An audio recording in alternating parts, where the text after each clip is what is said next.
Folks, we're talking with Tom Ferguson of Chcago Barbecue Company. Tom, you gained quite a reputation out on the barbecue circuit with your ribs. Can you tell us a little bit about the history of Chcago barbecue?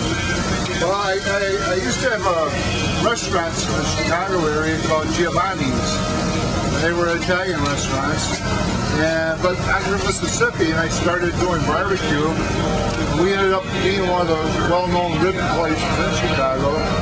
I got doing this as a hobby back in 1985 was the first one I did. Yeah. Where I go out and actually compete.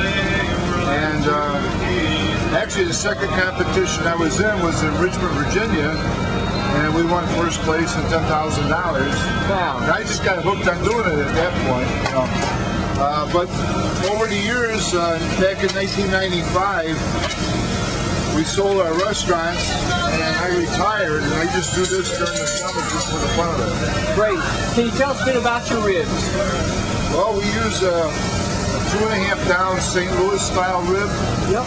It's a real thick rib. It's got plenty of meat on it. And we season the meat with our own rub, and we leave it set for 24 hours in the rub before we put it on our smoker.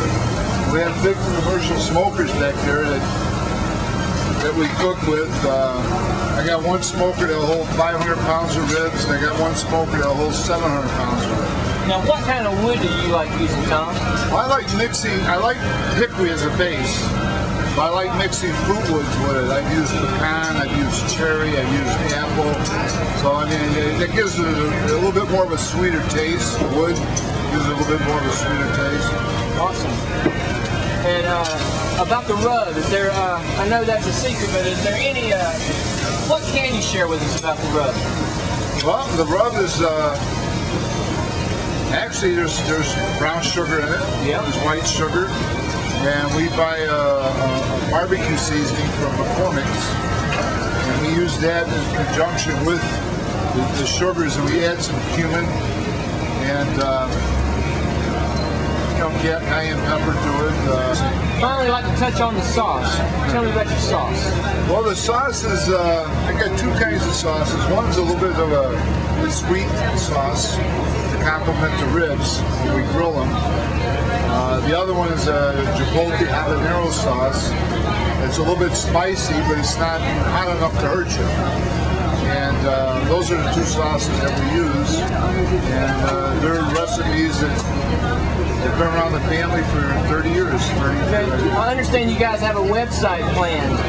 Are the sauces and rubs going to be available to the public? Yes, they are. The website should be up by the end of the summer.